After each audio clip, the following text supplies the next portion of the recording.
Então, continuando aí a nossa discussão de ontem, né? Ontem nós tínhamos trabalhado as possíveis, né? Começamos a trabalhar possíveis modificações para a supersimetria que não fossem as considerações que são feitas usualmente de estender simetria, de misturar férmion com bóson. Claro que a gente vai estar vendo, né? A gente já viu ontem, né, que a supersimetria tem um parâmetro fermiônico. Nós vamos ver hoje que isso aí leva naturalmente a essa simetria que faz essa ligação entre bósons e férmions. A gente não quis partir disso. A gente preferiu partir de algo mais básico, que é a invariância de Lorentz e representação do grupo de Lorentz. Então, nós introduzimos ontem, né, nós vimos uma primeira ideia, né, de que a supersimetria é uma simetria de Gauge, é uma teoria de Gauge para o campo de spin 3 meios, para o campo de Harita-Schwinger, para que a gente consiga ter uma dinâmica para uma partícula de spin 3 meios a partir desse campo, que é o campo de Harita-Schwinger. Então, a supersimetria, ela faz no setor de spin 3 meios do grupo de Lorentz o mesmo papel que a simetria de Gauge faz no setor de spin 1 do grupo de Lorentz. Foi essa a consideração maior que a gente fez ontem. E aí a gente tinha visto que a simetria, né, local associada ao campo de Harita-Schwinger, deixa eu botar aqui de outra forma. Então, a gente viu que a descrição da dinâmica de uma partícula de spin 3 meios através do campo de Harita-Schwinger, essa descrição precisa ser baseada nessa simetria aqui, que é uma simetria que envolve um parâmetro de natureza espinorial. Então, em princípio, esse parâmetro aqui simplesmente é um espinor do grupo de Lorentz. É um espinor. Agora, nós sabemos o espinor do grupo de Lorentz. Então, nós sabemos que as representações espinoriais do grupo de Lorentz podem ser de 3 categorias. A gente pode ter o espinor de Weierstrass e o espinor de Weierstrass.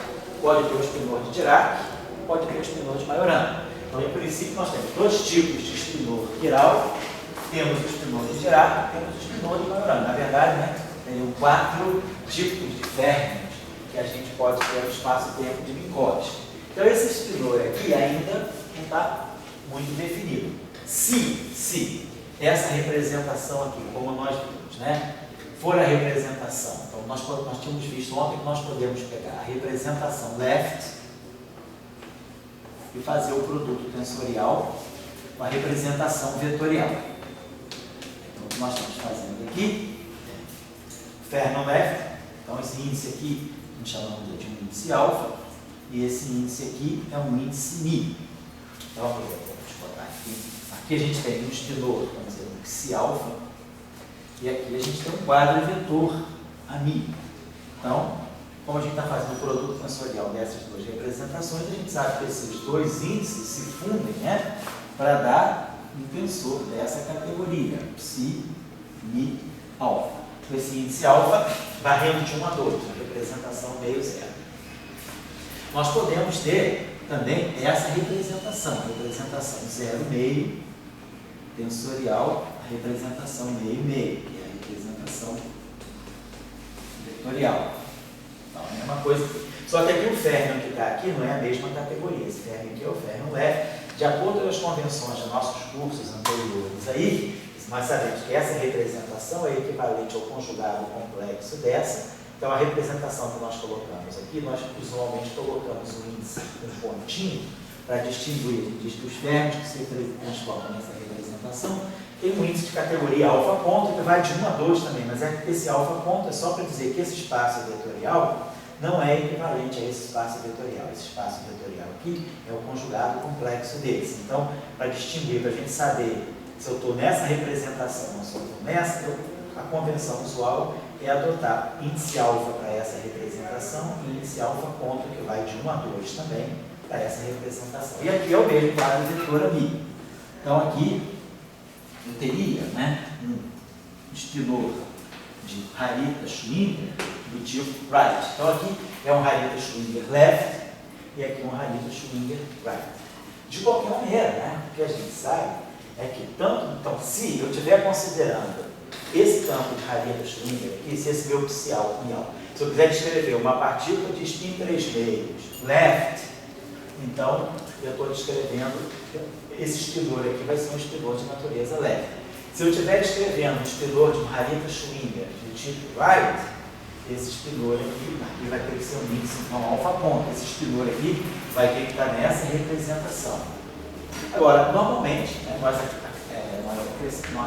trabalhamos, né, com esse campo aqui, o campo de Harriet-Schwinger, nós trabalhamos ele como sendo a soma direta dessas duas representações. Então, para nós, né, se a gente considerar que o meu psi alfa, né, então eu posso considerar que eu estou fazendo isso aqui, eu vou estar trabalhando com um espidor que tem componente left e componente right, então esse ferro aqui, na verdade, vai ser um ferro que vai ter componente left e componente right, vai ser um ferro tipo Dirac, por exemplo, ou Majorana. Então, fica claro que a transformação que vai dar o que nós chamamos de supersimetria, o caráter do parâmetro fermiônico da supersimetria vai ser exatamente o caráter do campo de Harriet-Schwinger. Se ele for left, esse fermo é left; se ele for right, esse fermo é right; se ele for Dirac, esse fermo é Dirac; se ele for Majorana, esse fermo é Majorana. Então isso aí fica a critério. Na verdade, nós no final de tudo vamos adotar o campo de Harriet-Schwinger como sendo Majorana, porque nós vamos querer fazer uma conexão com a gravitação. E o campo de gravitação é um campo real. Então nós vamos querer descrever um fermo de Majorana, porque ele tem uma condição de realidade associada. Então isso aqui é só para dizer que o espinor ele carrega a mesma categoria espinorial que o campo de Harriet-Schwinger. Só para lembrar isso. Aí nós tínhamos visto ontem, então, que isso aí é a base, né, para a gente poder jogar fora os espinhos escuros que aparecem aqui. Essa representação aqui, ela vai ter spin meio, né, vai ter spin meio, vai ter meio com meio dá zero, então vai ter zero meio com meio dá 1, vai ter 1 meio. Então a gente pode ter spin zero, né, 1 saindo daqui e o meio saindo daqui. Então a gente viu que a gente deu uma soma de diferentes spins, e aí para eliminar os spins escuros, essa transformação aqui ela é crucial, da mesma forma que a transformação de Gauge é crucial para eliminar o spin espúrio do fóton. Então, isso aí já está mais ou menos fechado. Bom, em seguida, nós podíamos ter pensado o seguinte: essa transformação ela está naturalmente nascendo local. A pergunta uma simetria local, em geral, ela tem uma contrapartida global. A pergunta é, se colocasse, né, se eu pensasse nesse parâmetro fermiônico como sendo um parâmetro global, vou pensar, será que eu posso fazer a versão global? Pegar esse parâmetro em versão global, ou seja, independente do x, né, do t e do x. Da mesma forma que em teoria também de Gauge, a gente pode pegar o setor, a gente pode chegar no eletromagnetismo usando transformações locais, mas a gente sabe que a gente pode partir de uma simetria global. Como a estrutura, né, de uma transformação de simetria contínua é a seguinte: a variação infinitesimal de um campo, a gente tem uma simetria contínua, a variação infinitesimal de um campo, ela em geral tem essa estrutura aqui, ela é o parâmetro da transformação. Se eu tenho uma transformação de simetria, né, em cima de um campo, a transformação de simetria desse campo, ela pega o parâmetro contínuo associado àquela simetria, e esse parâmetro vai estar multiplicado por algum campo, pode ser o mesmo, por campos em geral, né?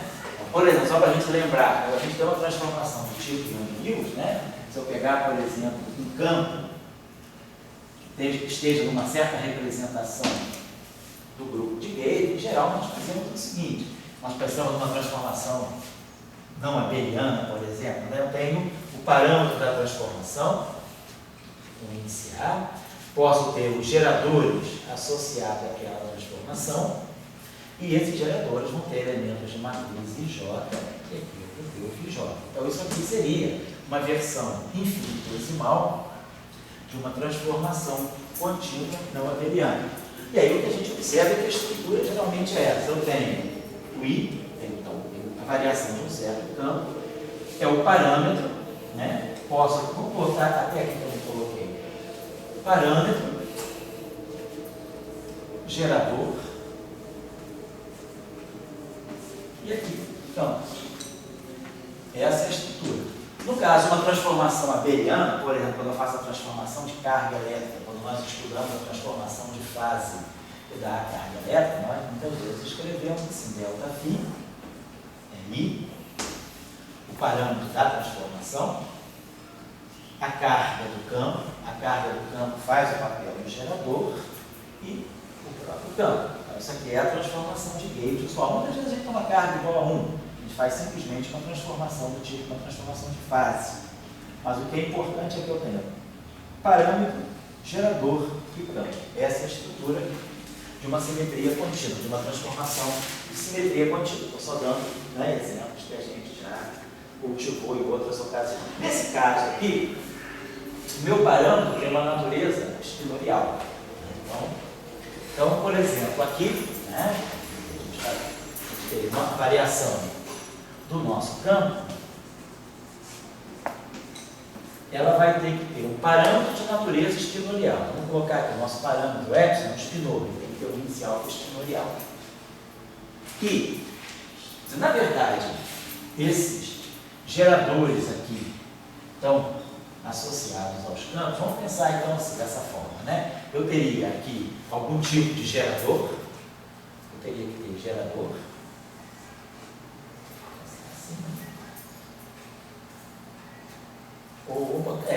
Então aqui eu teria o produto do gerador pelo campo. Vamos colocar essa estrutura que a gente tem. Então está aqui. Parâmetro, gerador, campo.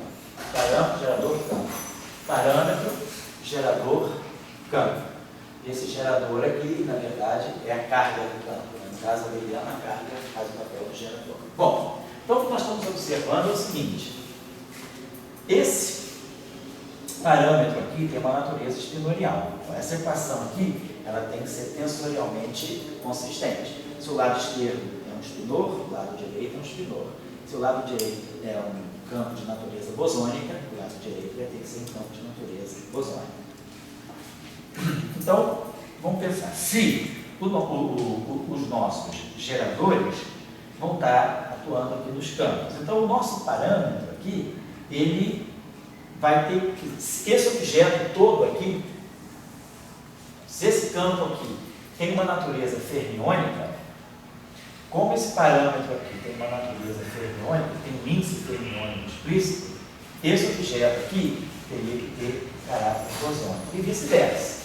Se esse campo aqui for bosônico, como isso aqui já é fermiônico, esse pedaço aqui naturalmente vai ter que ser fermiônico.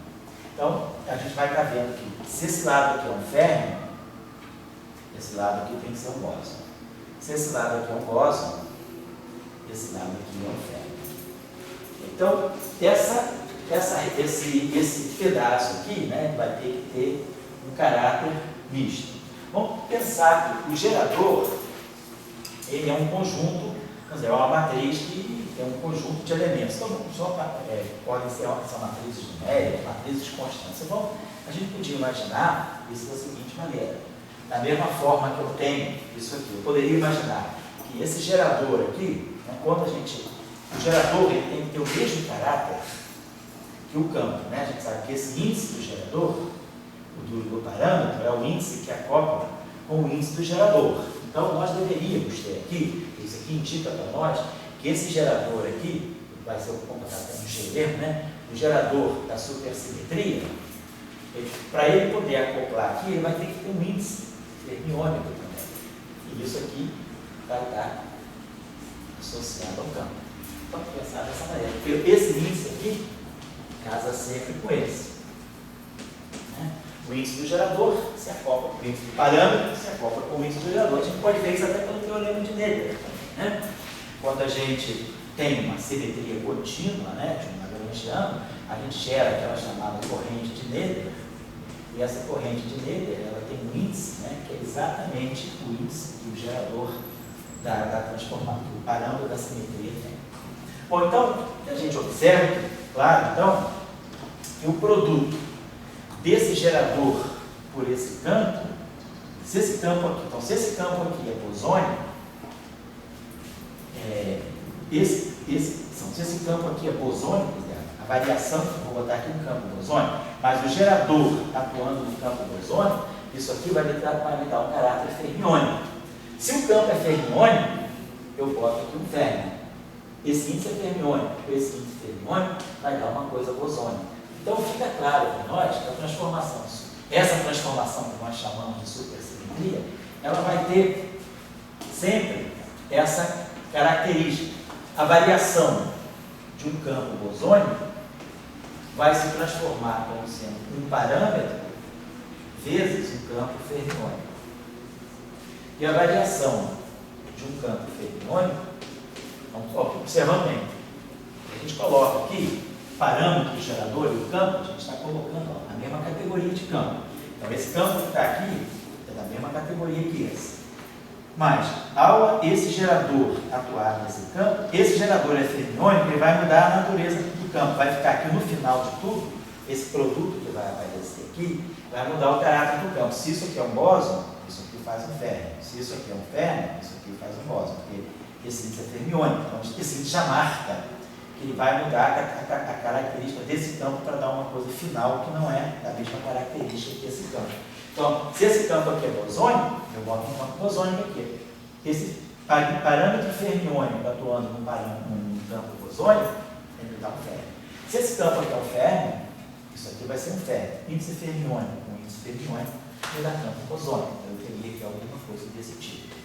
Então, já fica claro desse argumento que essa simetria, né, essa nova simetria que tem caráter fermiônico, ela deve estar sendo uma simetria contínua que vai fazer uma ligação entre bósons e férmions, tá? Por causa da estrutura de uma simetria contínua, né, quando ela é implementada numa teoria de campos, né, que é um campos clássico, a pequenia quântica, mas é só para lembrar que essa é a estrutura da simetria. Bom, deixa eu apagar isso aqui, vamos fazer mais uma coisinha. Suponhamos, então, que a gente vai fazer construir realmente um modelo muito simples, um modelo tórico, um modelo de brinquedo mesmo, tá? A gente pegar um modelo só de exploratório.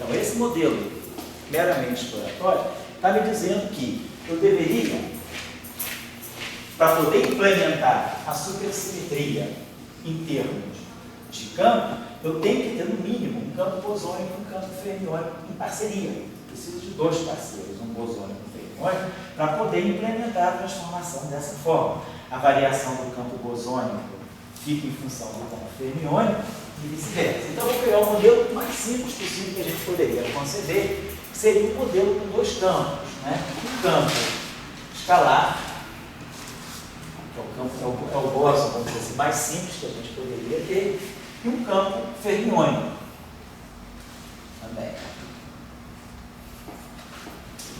Vamos colocar a coisa assim. A variação do meu bóson, né, ela deve estar ligada ao férmio.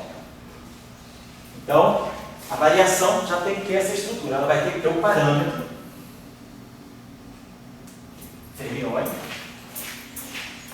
e multiplicado pelo campo fermiônico. Quando eu pego o férmio, né, a gente já sabe, quando a gente pega o férmio e contrai com um outro férmio, eu crio um bóson. Se esse lado aqui é bosônico, então eu quero implementar, eu quero ter transformações que sejam lineares dos campos. Vão ser lineares. E tem que ter esse parâmetro. Então, eu sei que esse campo aqui, do lado direito, que tem que aparecer o campo psi. Como esse campo aqui é um escalar, eu tenho que formar, então, um escalar a partir do epsilon e do psi. Se eu estou um modelo relativístico, a gente sabe que para formar um escalar, eu vou formar um escalar de Lorentz. Então eu deveria pegar essa combinação aqui, onde epsilon barrado é o nosso chamado conjugado de Dirac, o epsilon Dagger gama zero. Estou falando de representações fermiônicas do grupo de Lorentz. Se eu estiver falando de uma teoria não relativista, se eu tiver um modelo que não tem relatividade, seria um modelo baseado em simetria SO3, a variação do meio escalar, que eu posso formar a partir de dois términos, né? Esse objeto aqui faz o papel de um escalar de rotação. Isso aqui é um escalar de SO3, né? Pega o tag, se transforma segundo SO2, isso aqui se transforma segundo SO2, que é o recolhimento de SO3, e eu tenho um escalar de SO3, um escalar de rotação. Nós estamos adotando já aqui, né, que a gente está num sistema relativístico. Tá? Depois nós vamos trabalhar com as supersimetrias não relativistas. Mas por enquanto, para nós estamos no mundo da relatividade. Então nós vamos trabalhar com o conjugado de Dirac. Então está aqui. Então nós estamos colocando um campo bosônico. A variação então, desse campo bosônico tem que ser linear no férmio. E aí, para eu formar uma grandeza, né, que seja realmente bosônica, eu preciso formar essa grandeza aqui.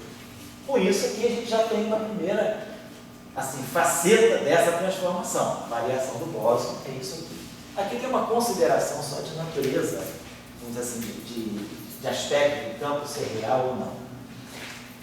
Se esse campo aqui é real, né, então a gente sabe que quando a gente faz essa composição aqui, os férmions em geral, na representação do grupo de Lorentz, os férmions são complexos, né? Os pinores são objetos complexos. O espinor left, o espinor right, o espinor de Dirac.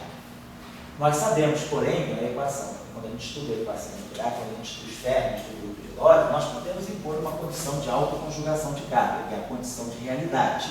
A gente pode impor uma condição chamada condição de Majorana. O férmio é autoconjugado de carga. Isso aqui seria o análogo da condição de realidade que a gente tem nas variáveis complexas, né? Que é análogo da condição de realidade no espaço espinorial. É o conjugado de Majorana, que está aí nos nossos cursos de eletromagnetismo, a gente já estudou.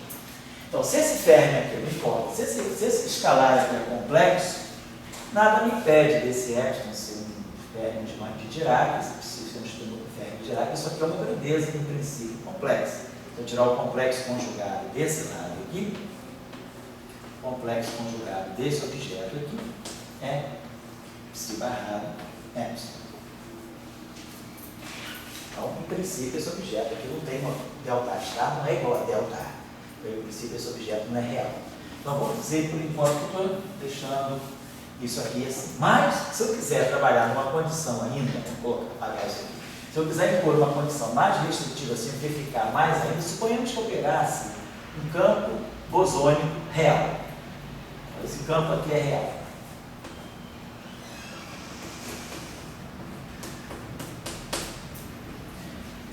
E a pergunta é, será que eu consigo, o que seria um férmio sujeito a uma condição de realidade? Um campo de Dirac sujeito a uma condição de realidade é um campo de Majorana. Então, se eu puser essa condição em cima do espinor, eu vou então formar uma situação muito simples, onde eu tenho um escalar real e um férmio sujeito a uma condição de realidade. Essa condição aqui é o análogo espinorial dessa condição de realidade aqui no espaço dos escalares. Então, isso aqui é o chamado férmio de Majorana. Então, a gente sabe que o férmio de Majorana tem certas propriedades especiais, como a gente já estudou. Então, vamos fazer a suposição para nós, que nós estamos considerando a situação. Outra coisa que nós também poderíamos ser levados, tentados a pensar em termos de Majorana. Por quê? Quando nós estudamos as transformações de simetria, então, em geral, nós trabalhamos muito com simetrias de Lie. Os parâmetros associados aos grupos de Lie, às álgebras de Lie, são parâmetros reais. Nós exponenciamos, né, uma transformação, nós exponenciamos as transformações da álgebra de Lie, colocando, né, algo desse tipo aqui. Nós trabalhamos, os geradores da álgebra são hermitianos, esses parâmetros aqui são reais. Então, nós vamos adotar um ponto de vista de que nós vamos estar trabalhando com transformações de simetria, baseando-se no que a gente tem das álgebras de Lie, que esses parâmetros sejam parâmetros reais. Então, esses parâmetros são reais, geradores hermitianos. Em geral, a gente até coloca um I aqui, justamente por causa da expansão da exponencial. Esse parâmetro é real, esses geradores são hermitianos, isso me dá um caráter unitário na transformação do grupo. Então, o que seria a imposição de um parâmetro real no espaço dos espinores? Então, um espinor que representa, tem as suas componentes, são parâmetros de uma transformação, se ele vai ser sujeito a uma condição de realidade, nós vamos impor a condição de realidade e a condição de maioria. Então, nós vamos tomar, depois eu vou ter que contar uma justificativa, mas menos baseada em argumentos de simplicidade. Por que a gente gosta de tomar esse parâmetro realmente tutorial sendo maioria? Mas, por enquanto, a gente está tentando ficar o mais próximo possível das simetrias de Lie. Se os parâmetros dos grupos de Lie são parâmetros reais, as álgebras de Lie são definidas sobre os reais, não estamos falando de complexificação das álgebras de Lie, então nós vamos pegar também parâmetros espinoriais reais. A condição de realidade dos espinores é a condição de maioria. Então, vamos dizer que a gente parte e vamos levar desde o início que o nosso parâmetro da supersimetria é um parâmetro espinorial de maioria. Então, vamos colocar esse dublete aqui, um dublete de um escalar real e de um férmio de maioria. E aí nós sabemos que essa transformação aqui, a variação do campo real, a transformação deve manter o caráter de realidade do campo. Então, nós sabemos que esse objeto aqui, Epsilon barrado psi, vamos colocar assim. Se esse férmio é maiorana e esse férmio é maiorana, então nós sabemos que Epsilon barrado psi, conjugado complexo disso aqui, é a mesma coisa que o conjugado de Dirac disso aqui. E o conjugado de Dirac satisfaz essa condição aqui, esse barrado epsilon. Agora, se esses dois férmios são... Então, a gente sabe que, em geral, dois férmios, a gente pode sempre escrever essa equação desse modo. Epsilon barrado C e CC. Mas, se os nossos férmios são majorana, então isso aqui está dando para mim epsilon barrado psi. Então, se eu tenho dois férmios de majorana, esse bilinear fermiônio é real. Então, essa transformação aqui é real. Então, estou fazendo isso aqui, essa transformação aqui é real, garantindo então que eu não mudo a realidade do meu campo. Se o meu campo é real, a transformação de supersimetria dele também é real. Por quê? Porque esse meu férmio é o parâmetro de Majorana e esse meu férmio, parceiro desse escalar, também é Majorana. Então, isso aqui é um número real. Muito bem. Agora, se eu tenho uma transformação de simetria, eu também deve ter que pegar a transformação de psi. E a transformação de psi vai ter que ter a mesma característica. Ela vai ter que ser o parâmetro fermiônio e vai ter que ter aqui alguma coisa que seja bosônica. Ela vai ter que entrar no campo A, de alguma maneira. Vamos olhar a argumentação de dimensão. Dos nossos estudos aí, iniciais das teorias de campo, nós sabemos que os campos escalares eles têm dimensão canônica de massa igual a 1. Os campos escalares têm dimensão de massa 1. Os campos fermiônicos, tipo Dirac, têm dimensão 3 meios. Então, para que essa dimensão bata com essa, o parâmetro de supersimetria, ele tem que ter dimensão menos meio. Eu sei que a dimensão desse campo aqui é menos meio, dimensão canônica de massa. Esse campo tem dimensão menos meio. Então, quando eu compuser isso aqui, esse cara tem dimensão menos meio e esse cara tem dimensão 1. Então, esse lado tem que ter dimensão 3 meios. Então, está faltando um fator 1, porque 1 menos meio dá meio. Então, essa composição aqui tem dimensão meio. Mas desse lado aqui, eu preciso ter dimensão 3 meios. Então, o que eu poderia colocar aqui que poderia me corrigir essa dimensão? Quer dizer, campos eu não posso colocar mais. A única coisa que eu tenho à disposição agora seriam derivadas. Esse parâmetro é global, por enquanto. Nós estou tomando a observação global. Mas eu poderia pensar em colocar aqui alguma coisa do tipo dmi, uma derivada. Mas só que isso aqui teria que ter um índice de Lorentz casando com isso aqui. Então seria razoável que eu colocasse aqui alguma coisa do tipo gama mi, dmi. Um argumento dimensional, um argumento simples, né? De simetria de Lorentz. Me daria A base, para eu pensar, bom, isso aqui é um férmio, então, isso aqui é uma matriz atuando no férmio, então eu poderia propor algo desse tipo, por exemplo, né, vamos ver se é a única possibilidade, algo que fosse gama mi atuando em epsilon. Então, isso aqui é uma matriz fermiônica, então se isso aqui tem índice alfa, eu posso imaginar isso aqui, então, tem um índice alfa no final do dia, e esse de mi atuando no A. Então, essa é uma possibilidade para essa transformação. Esse cara aqui é um férmio, mas vamos ver agora a dimensão canônica bate. Esse cara tem dimensão 3 meios, esse é menos meio, esse é 1, então dá meio, 1, 3 meio, então a dimensão está batendo. Esse cara é fermiônico, esse cara aqui tem caráter fermiônico. Nada me impede, né, a gente poderia também pensar, assim,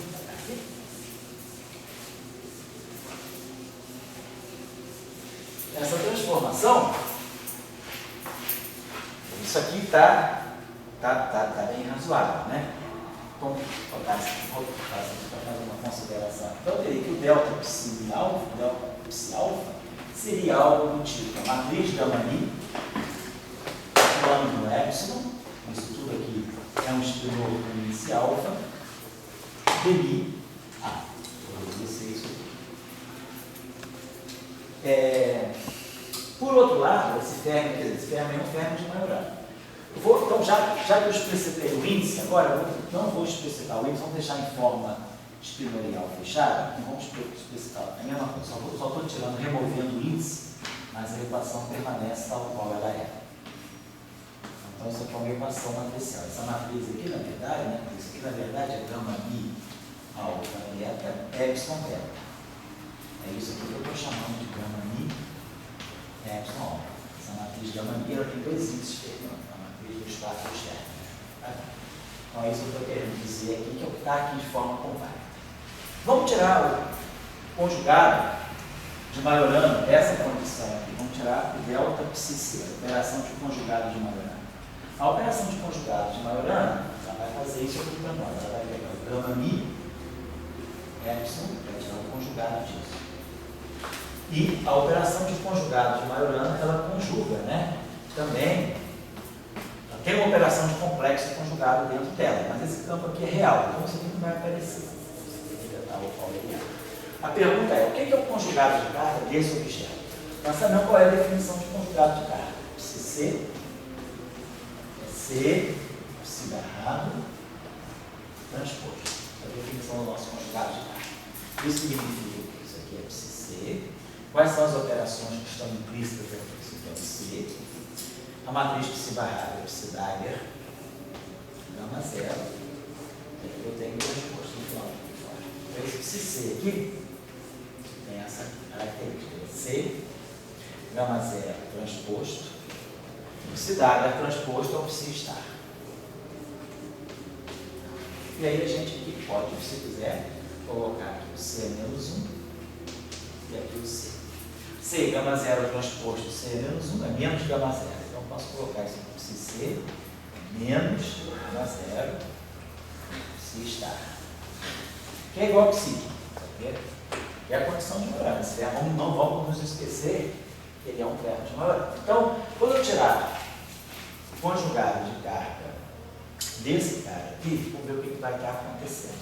Vamos tirar o conjugado de carga de gama mi C. Então, isso aqui significa que eu vou pegar as mesmas operações que eu fiz aqui ao gama mi C. Vou retomar isso aqui. O que eu vou estar fazendo é isso aqui. Quem é o gama mi C? Conjugado de carga. Não, gama mi epsilon. Conjugado de carga. É C. E esse espinor aqui barrado, gama mi epsilon barrado, transposto. É a definição. Pego esse término que está aqui, tiro o conjugado de Dirac dele e depois tiro o transposto.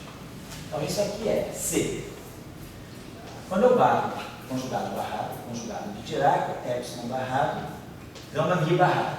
Gama mi barrado é o próprio gama mi, e aqui o transposto. Então, isso aqui está dando para nós C, gama mi transposto, epsilon barrado transposto. Então, fazemos aqui, injetamos aqui a identidade. C C menos 1, C. C, gama mi transposto, C menos 1. Não fica preocupado com essas coisas, são detalhes técnicos que estão nos cursos aí de equação de Dirac, que é importante para você o resultado. Vamos trabalhar com o resultado. Eu sei qual é a tua cabeça tem que funcionar como resultado. Então, C, gama mi transposto. Mas se você precisar de uma revisãozinha disso, no nosso curso de eletromagnetismo do semestre de 2013, 2, tem aquele projeto visual, não tem? Né? Lá no curso de eletromagnetismo 2, eu fiz um pedaço do curso, uma parte final do curso foi a equação de Dirac. E lá eu discuto bem essas propriedades do ferro de Majorana, todas essas propriedades que eu dou certo? Isso tem o Heidegger? Não, o Heidegger não trabalha com ferro de Majorana, não. Talvez tenha no livro de teoria de campo, talvez não, no livro de teoria de campo, na edição do Pierre Ramon, que é o livro do Pierre Ramon, Field Theory, Pierre Ramon. Ele tem um capítulo final de supersimetria, e lá ele fala de ferro de Majorana, é a edição 2 do Pierre Ramon.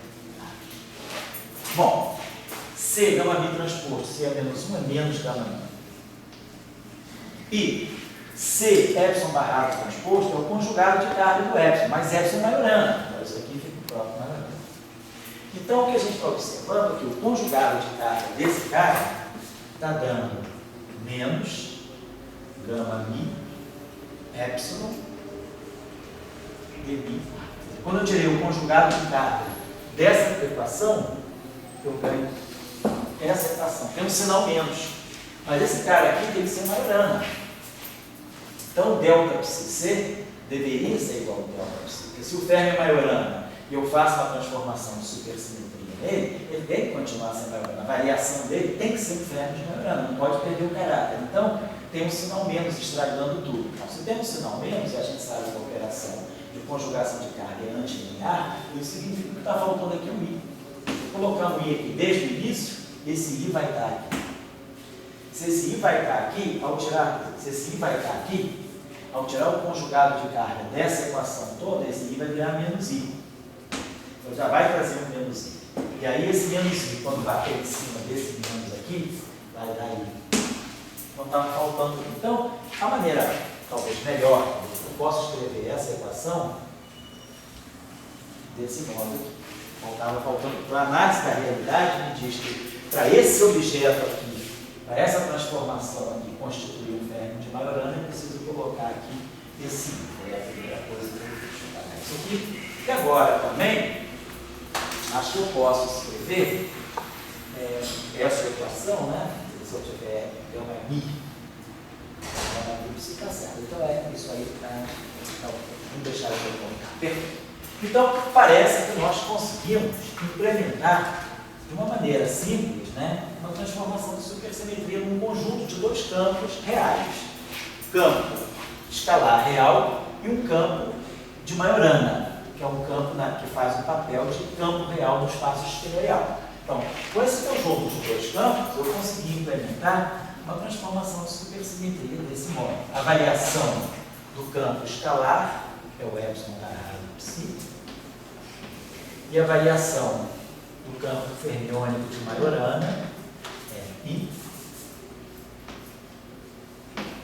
gama mi epsilon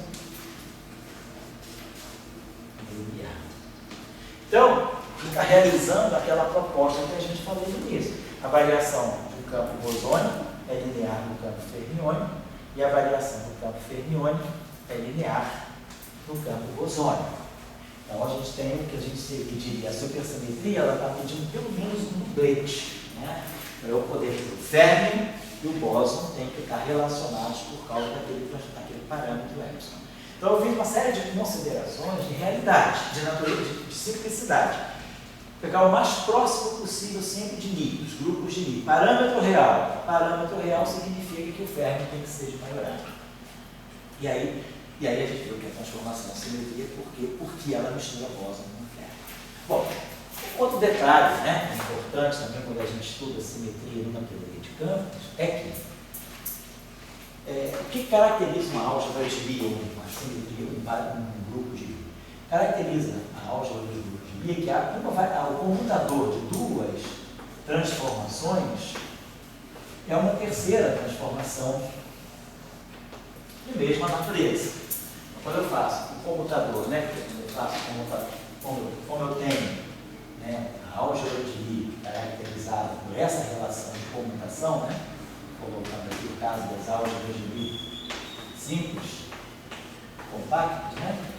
Então, isso aqui me garante que o comutador de duas transformações consecutivas atuando em cima do mesmo objeto é uma terceira transformação atuando em cima do mesmo objeto, onde essa terceira transformação tem a mesma característica dos dois. Né? Então, a nossa pergunta é, se eu fizer simultaneamente duas transformações de supersimetria em cima do A, então suponhamos que eu quero uma transformação delta 1, um parâmetro epsilon. Pegue depois uma transformação delta 2 com um parâmetro psi. E vou pegar o computador dessas duas transformações atuando em cima do campo A. Então a pergunta é, o que eu vou ter aqui? Esse critério, né, quando a gente tem uma simetria numa teoria de campos, a simetria ela é implementada nessa teoria de campos se eu conseguir mostrar que em cima de cada campo, para cada campo que eu pegar, o comutador de duas transformações fecha uma álgebra numa terceira transformação da mesma natureza atuando naquele campo. Eu preciso ter a certeza de que aqueles campos eles estão permitindo que a álgebra se feche, ou seja, aqueles campos eles estão dando realmente uma representação daquela álgebra. Então, não basta colocar a transformação. Eu tenho que ter certeza que essa álgebra dessas transformações se fecha em cima dos campos. Então, vamos fazer isso aqui. Vamos aplicar duas transformações sucessivas em cima do campo A. Então, até para simplificar a vida, vamos chamar de delta 1 e delta 2. Vamos fazer uma transformação com parâmetro extenorial epsilon 1 e uma transformação com parâmetro extenorial epsilon 2. Então, nós vamos ter isso aqui. Delta epsilon 1, delta epsilon 2, atuando em A, menos, claro, trocando 1 com 2. Então, vamos ver, quem é o delta 2 atuando em A? Quem é essa transformação aqui? Delta, o parâmetro epsilon 2 em cima do A. Então, isso aqui está dando delta, o parâmetro epsilon 1, e isso aqui eu sei, é epsilon 2 barrado A. Vamos trabalhar só esse lado, depois a gente só trocar 1 com 2 no segundo lado. Beleza, então isso aqui é isso aqui. Mas agora eu preciso trabalhar esse epsilon 2 barrado é um parâmetro constante. Essa transformação vai atuar no ar. Então, isso aqui vai me dar epsilon 2 barrado. Perdão, isso aqui é epsilon 2 pi. Errado, obrigado. Vai ficar epsilon 2 barrado, agora delta epsilon 1 psi. Quem é o delta epsilon 1 atuando em psi? É I, gama mi, epsilon 2 e o dmi atuando no lado. Nós formamos isso aqui agora, menos 1 trocado com 2. Então vai ficar menos I, epsilon 1 barrado, gama mi, epsilon 2, epsilon 2 barrado, epsilon 2. Essa transformação delta epsilon 1 é que atuou no psi. Que é uma transformação com parâmetro epsilon. Então é só trocar agora o epsilon 1 com o epsilon 2. Fica epsilon 1 barrado, gama mi, epsilon 2 e A. Então, na verdade, eu estou calculando esse computador aqui em cima da. Agora, espinores de Majorana satisfazem a seguinte propriedade. Quando eu tiver um espinor de Majorana epsilon 1, gama mi, vezes o espinor de Majorana epsilon 2, isso aqui é a mesma coisa que menos epsilon 2 barrado, gama mi, epsilon 1. Essa propriedade aqui, ela é satisfeita por espinores de Majorana que tem uma natureza anticomutativa, são números de gráfico, para ele não interagir no nosso estudo. Tá? Então, esse carinha que está aqui, na verdade, é igual, não posso escrever isso aqui, como isso aqui tem um sinal menos, isso aqui é mais I, epsilon 2 barrado, gama mi, epsilon 1, dmi A. Então, esse comutador aqui, aqui,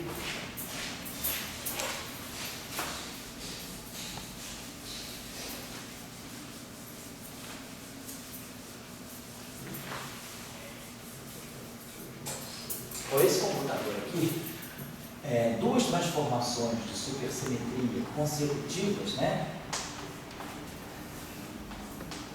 e antissimetrizadas, elas estão dando para nós um 2i epsilon 2 barra gama mi epsilon 1 dmi ao campo aqui, ó.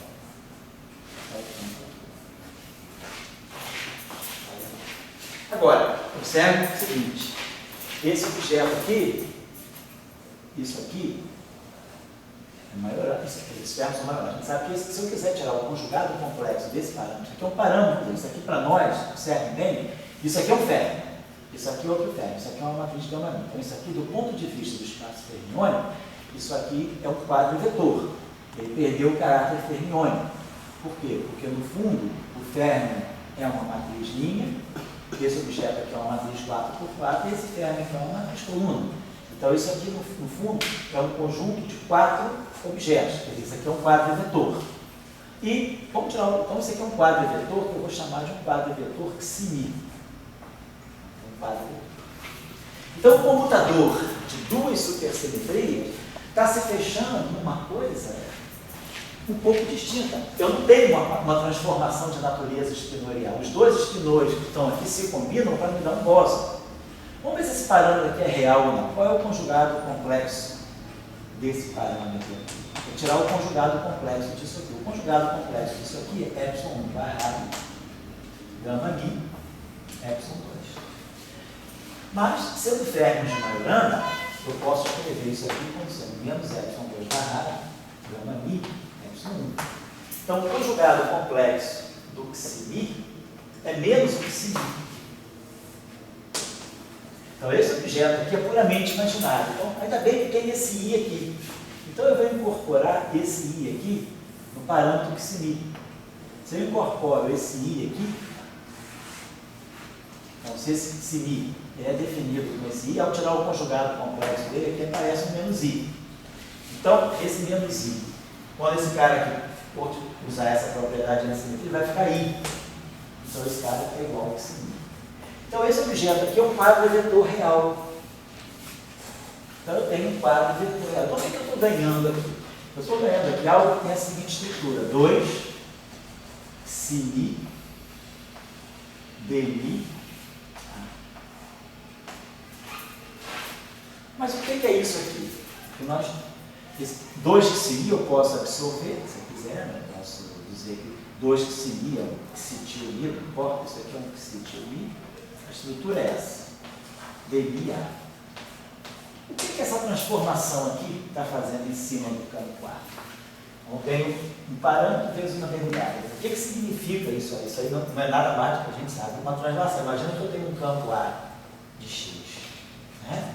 Se eu fizer uma translação no parâmetro, né? Se eu fizer uma transformação aqui, uma transformação do tipo A de x, que vai em área x mais delta x, né? Mais um xi, x mais xi. Então, isso aqui é A de x mais xi, derivada atuando em A. Então, essa transformação, isso aqui é o meu delta 3. Só que o meu delta 3 tem um caráter distinto. Ela não é uma supersimetria, ela é uma translação, faz o papel de uma translação. Eu fiz uma translação nas coordenadas, e essa translação aqui, então, ao fazer duas supersimetrias, o que eu fiz, na verdade, foi transladar a coordenada no final de tudo. Quando eu pego duas supersimetrias e componho dessa forma típica de uma álgebra de Lie, o efeito final não é uma nova supersimetria, não é uma terceira supersimetria, é uma translação, onde o parâmetro dessa translação é esse vetor Xi-tio-mi, definido como sendo 2i epsilon 2 barrado gama mi epsilon 1. Então, isso me abre uma discussão interessante aqui.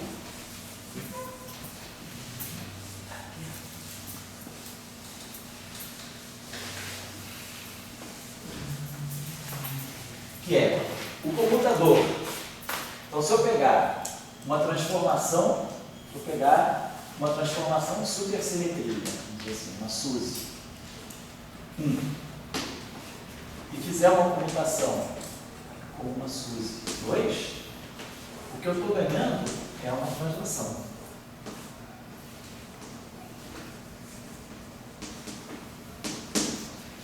Então, vamos dizer, a álgebra de supersimetria, ela não fecha em si. Para ela fechar, ela precisa da translação. Eu preciso juntar translação com a supersimetria para que eu feche essa álgebra. Então, aí a gente vai ter que ver. Vamos ver, se eu pegar o comutador de uma transformação de supersimetria com uma translação. Vamos ver o que é isso. Em cima do campo A. Então, vamos ver. Vamos dizer que eu faço uma transformação de supersimetria. Então, aqui eu vou ter um delta do parâmetro epsilon, esquinorial. E uma translação. A translação vai ser um delta de um parâmetro psi, atuando em cima do A. Então, vamos ver o que é isso aqui para lá. Então, isso aqui vai ficar transformação, supersimetria, transformação de translação. Vamos botar aqui, para não ter confusão, vamos botar aqui S para indicar a supersimetria e T para indicar a translação. Então, a supersimetria, a translação, menos a translação e a supersimetria. Um parâmetro F. Tudo isso atuando em cima do campo A. Tudo isso aqui atuando em A.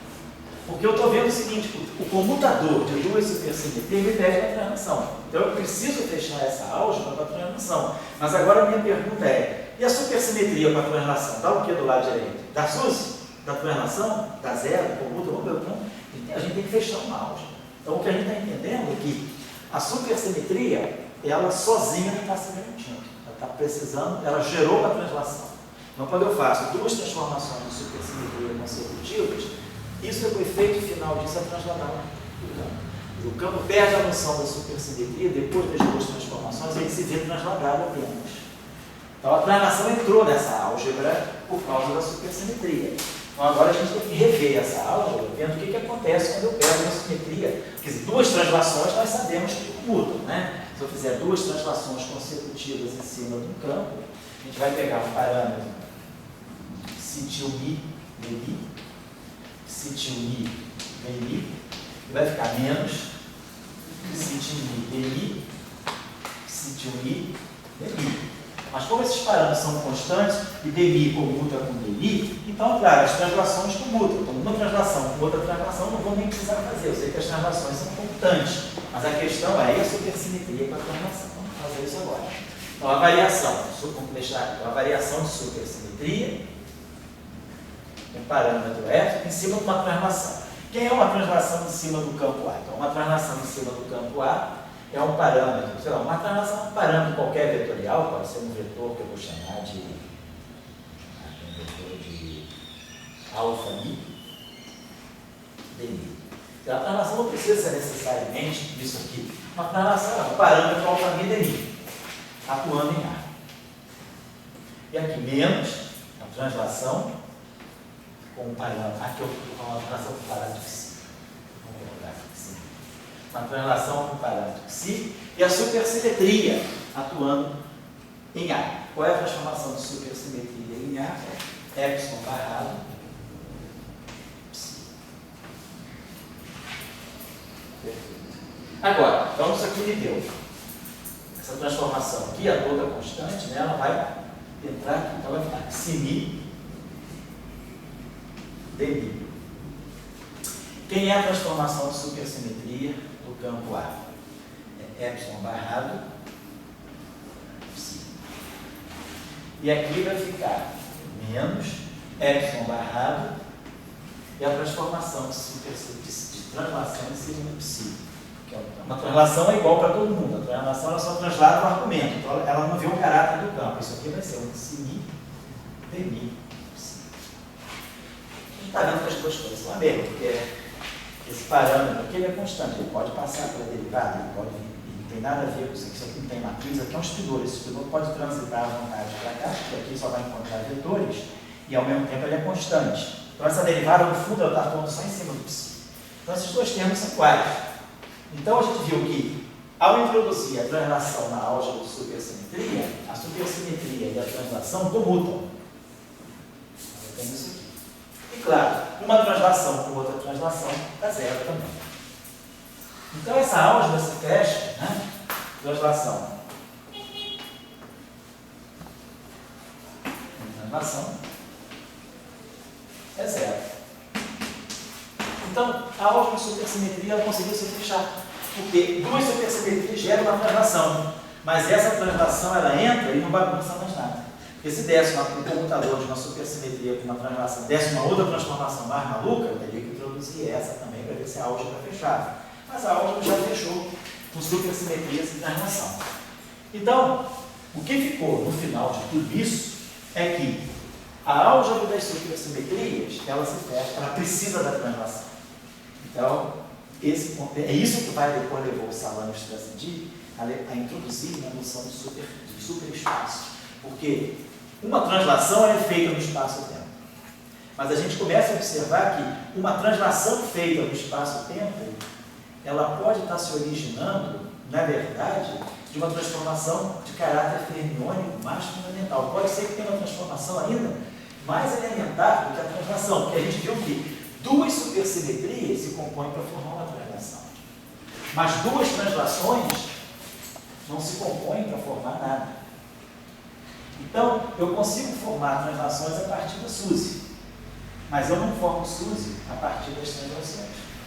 Então, isso começa a mostrar que a supersimetria, essa transformação de supersimetria, ela pode ter um caráter mais fundamental ainda do que a própria inocente translação espaço-temporal que a gente vai fazendo. Invariância sobre translação de sistemas homogêneos, né? Invariância sobre translações espaciais, invariância sobre rotações. As rotações estão fora aqui. A supersimetria, ela não incorporou a rotação. A álgebra de supersimetria, porque se a gente agora faz uma analogia, né? Vamos começar agora a ver o grupo de Poincaré. Quem é o gerador das translações? Tá? O gerador das translações é o momento. Isso aqui é na verdade, isso aqui é a menos de I. Isso aqui é o operador de momento, né? Quer dizer, esse I de I aqui faz o papel do momento. Eu poderia escrever isso aqui da seguinte maneira. Isso aqui é 2, epsilon 2 barrado, gama I epsilon 1, I de I é TI. TI. Então, isso aqui é o gerador das translações, é o momento, I de I.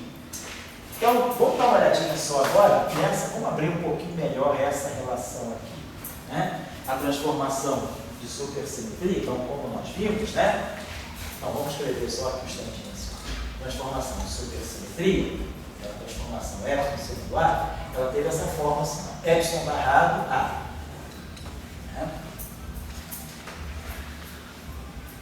Então, se a gente imaginar, né, que da mesma forma que acontece aqui, né, eu consigo dizer, o gerador da translação é esse PMI, né, é esse I de I. Quando eu escrever isso aqui, então nós estamos esse isso aqui é delta, supersimetria com parâmetro epsilon atuando em cima do A, é o epsilon barrado psi. Então isso aqui significa epsilon barrado alfa, psi alfa.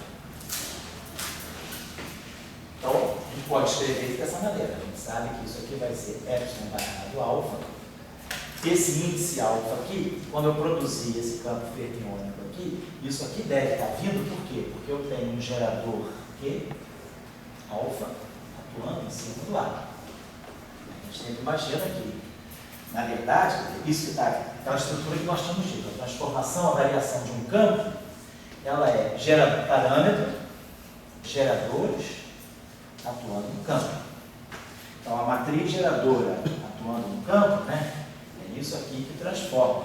Esse gerador que transforma meu campo, né, nesse campo aqui. Então, quer dizer, esse férmion psi alfa que está aqui, ele, na verdade, ele é o resultado de um gerador de natureza fermiônica atuando no campo bosônico, porque esse campo que está aqui é o mesmo campo que está aqui. Mas aí o efeito desse gerador nesse campo é o que me transforma esse campo.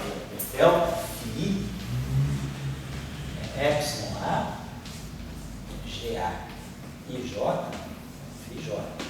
Então, o que me acopla nesse campo, com esse campo, é o gerador. Então, na verdade, o que está acontecendo aqui, que é a forma, né, a estrutura da transformação de supersimetria, é isso aqui. O que é uma transformação? Da mesma forma que uma translação, um parâmetro xi é para nós um xi mi, é o parâmetro e o gerador, né, que está aqui, ó, parâmetro e o gerador.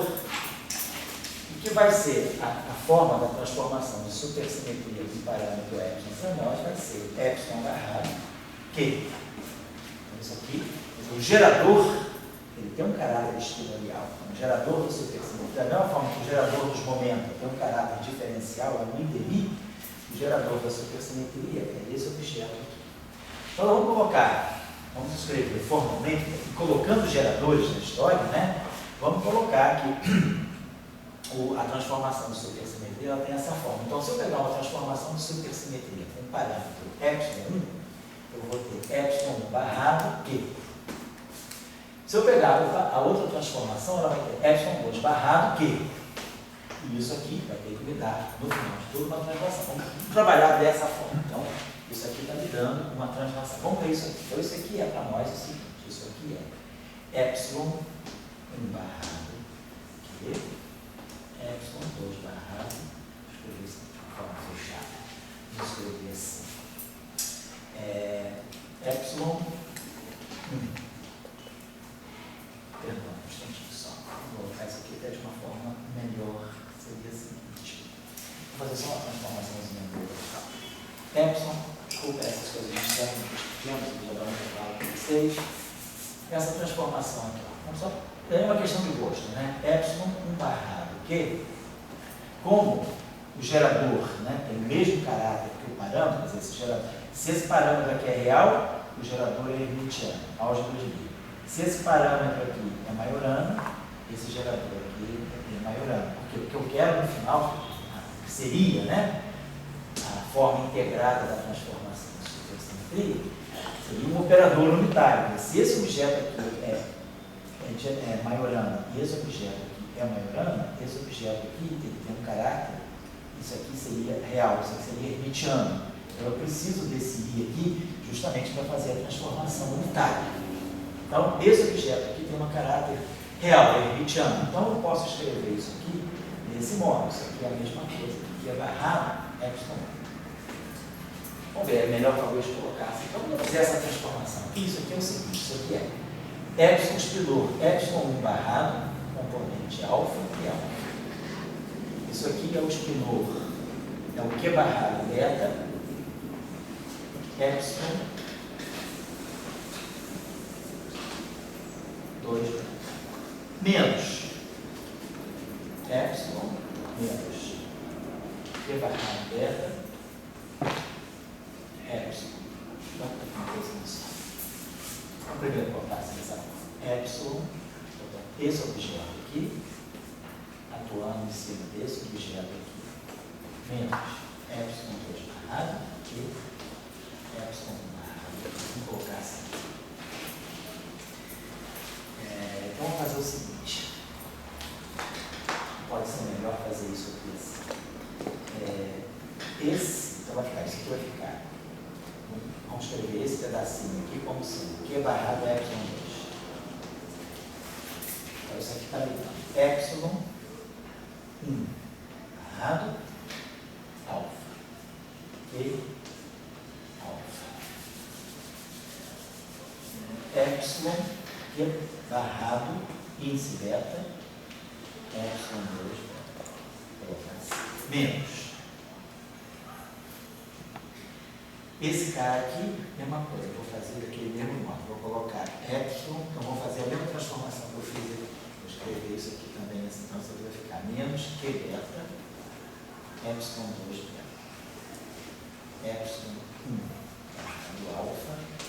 Só abrir agora essa expressão de componentes. Eu vou coletar os espinores, eu vou jogar esses espinores dizer que esse escritor aqui, esses objetos são anticomutantes, são férreos. Férreos para nós são objetos que anticomutam, são variáveis de grade. Então esse cara passa por esse, dá um sinal menos, esse cara passa por esse, dá outro sinal menos. Então isso aqui fica epsilon 1 barrado alfa, epsilon 2 beta. E alfa e barrado beta. Depois esse cara aqui, vamos fazer a mesma coisa. Vamos trazer esse epsilon 2 passa para cá, esse cara vai passar por isso, vai trocar o sinal. Nossa, epsilon 2 beta e beta. Só ficar mais. Mas esse cara aqui vem para cá, vem para cá. Então, falta uma barra aqui. Oi? Falta uma barra? Falta uma barra. Obrigado. Está certinho. E aí esse cara passa por aqui e vem para cá. Então você vai ficar mais epsilon 1 barrado alfa, epsilon 2 beta, e barrado beta, e alfa. Então a gente viu que esse comutador aqui, ele pode, isso que a gente fez aqui,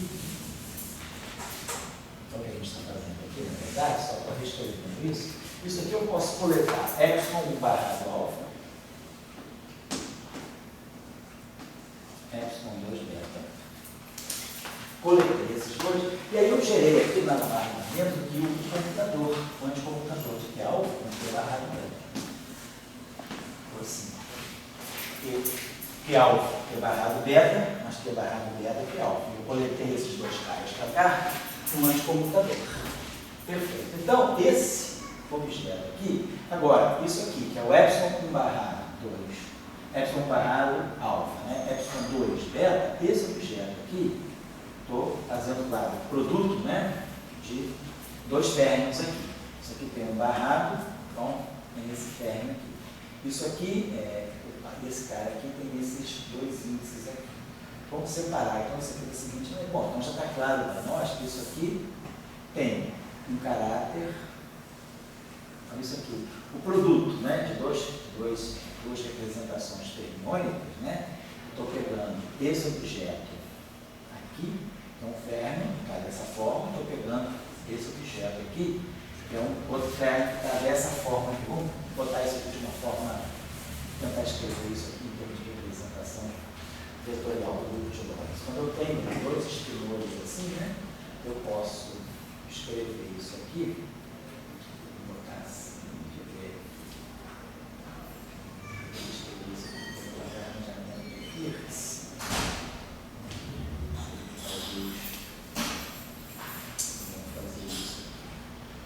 Tem algum argumento simplificatório, né? Quer dizer, a gente já está vendo que, basicamente, isso aqui está me dando um objeto que tem aqui dois índices. Quando eu multiplico dois índices fermiônicos, né? Na verdade, eu estou fazendo isso. Quando eu multiplico dois índices, quando eu tenho alguma coisa do tipo epsilon barrado por uma coisa do tipo epsilon 2, eu estou fazendo o produto de duas representações fermiônicas. Eu posso gerar escalares, como eu posso gerar vetores também. Posso gerar uma série, quer dizer, produtos de dois férmions, pode ser escalar, pode ser vetor, pode ser tensor, vai depender de algumas propriedades. Só ver o que a gente pode, mas de qualquer maneira a gente já está vendo que isso aqui está me dando um objeto que tem um caráter bosônico, quer dizer, e esse objeto aqui, quer dizer, a gente já tinha visto, vamos fazer o seguinte aqui, vou colocar, deixa eu apagar isso aqui, para conectar esse resultado. Nós temos visto que isso aqui, esse computador aqui, tinha que estar aqui para nós, estava me dando isso aqui. Essa translação, quando eu faço duas transformações de supersimetria em cima do campo A, está me saindo daqui, é isso aqui. Está me saindo daqui, é 2, epsilon 2 barrado, gama micro, vou colocar assim, epsilon 1, P. Está me saindo, o que me saiu desse lado aqui. Fazendo dessa forma, aqui o que nós observamos foi, o que saiu para nós foi epsilon 1 barrado, epsilon 2, epsilon barrado alfa, epsilon 2 beta. E aí é que saiu o anticomputador, que é alfa e que é barrado. Esse cálculo aqui, a gente fez usando a noção de gerador. Esse cálculo aqui, a gente fez usando diretamente as transformações em cima do campo. Então, esse resultado que está saiu por esse modo aqui, tem que bater com esse resultado que está saindo aqui desse modo. Aqui é só uma questão também de simplicidade. Aqui nada me impede de colocar um fator menos 2 aqui e trocar isso aqui, como nós já sabemos. São termos maiores. Porque isso aqui, ó, fica análogo a isso aqui. Então, isso que está dando aqui, ó, isso que nós tínhamos calculado aqui, isso nada mais é do que menos 2, epsilon 1 barra alfa, gama mi, alfa beta, epsilon 2 beta. E aqui o PMI. Então, o que nós estamos vendo, tá? Que esse comutador aqui, anticomutador aqui, tem que ser para nós, esse anticomutador, ele tem que entrar aqui para fechar essa relação. Então, com isso, a gente está vendo que esse anticomutador aqui, ele vai fazer o papel de menos 2, gama mi, alfa beta, e mi, alfa si. Nós temos isso aqui, por esse lado. Por esse lado aqui, nós temos isso aqui. Então, isso aqui tem que bater com isso aqui.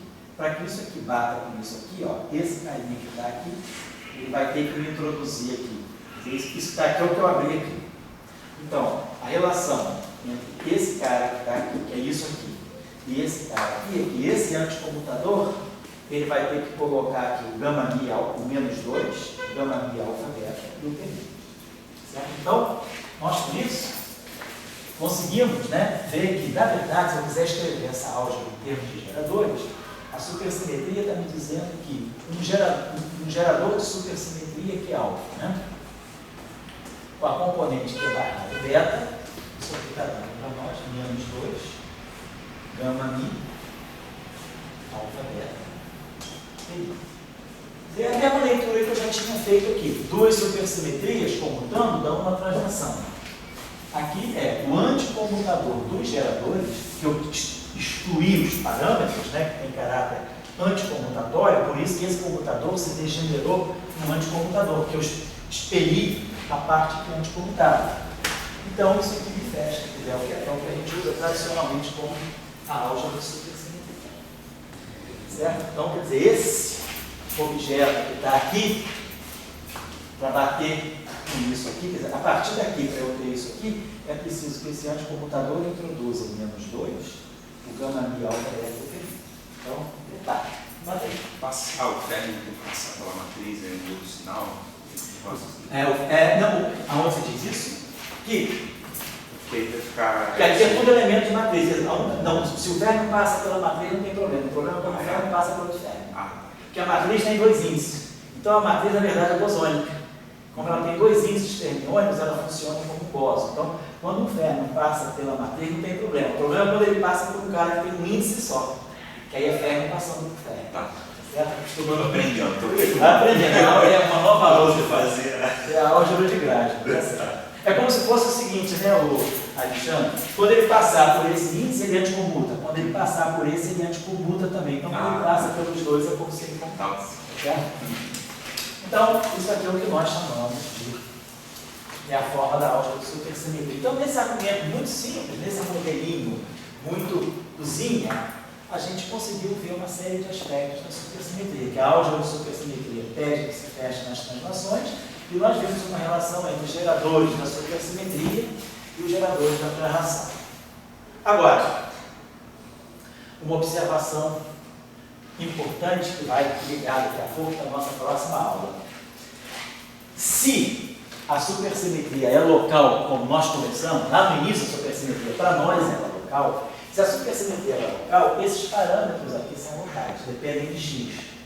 Então, a minha translação, quando duas supersimetrias se fecham, duas supersimetrias locais se fecham numa translação local.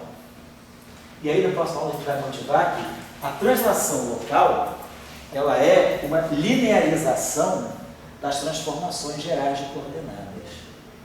As transformações gerais de coordenadas, elas estão por trás da formulação da relatividade geral, do spin 2, da formulação do campo de spin 2, que é o campo do grávido.